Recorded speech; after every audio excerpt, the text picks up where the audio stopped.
हमारे खुदावन यीशु की अंजील मुकद्दस लूका के मुताबिक उसका 6 बाब 6 से 11 आयत तक। किसी सब्बत को यूँ हुआ कि यीशु इबादत खाने में दाखिल होकर तालीम देने लगा और वहाँ एक आदमी था जिसका दाहिना हाथ सूखा हुआ था।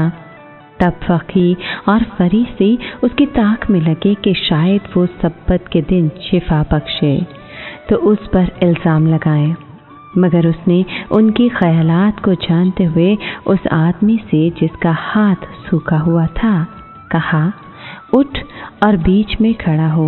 वो उठकर खड़ा हो गया। तब यीशु ने उनसे कहा, मैं तुमसे एक बात पूछता हूँ कि सब्बत के दिन नेकी करना रवा है या बदी करना, जान को बचाना या हलाक करना?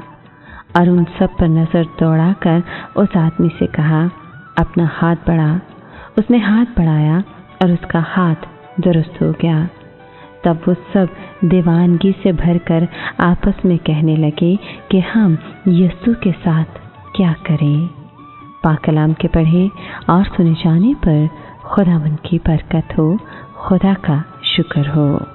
अजीज दोस्तों, सब्बत के मानने के बारे में जो सबक मसीह ने सिखाया वो ये है कि अगरचे शरीयत पाक और खुदा की तरफ से है, ये किसी ज़रूरी काम की खातिर तोड़ी भी जा सकती है। जिस तरह दाऊद के मामले में हुआ, इसे रहम के मामले में भी तोड़ा जा सकता है। जिस तरह के सूखे हाथ वाले आदमी को शिफा देते वक्त हुआ, इसी तरह मसीह ने ये वाज़ेह किया कि वो सब्बत का भी मालिक है। इसका नतीजा ये निकला कि उसके दुश्मन कहर से भर गए और उसके कत्ल के मंसूबे बनाने लगे। यीशु बड़ी खामोशी से वहाँ से निकल गया।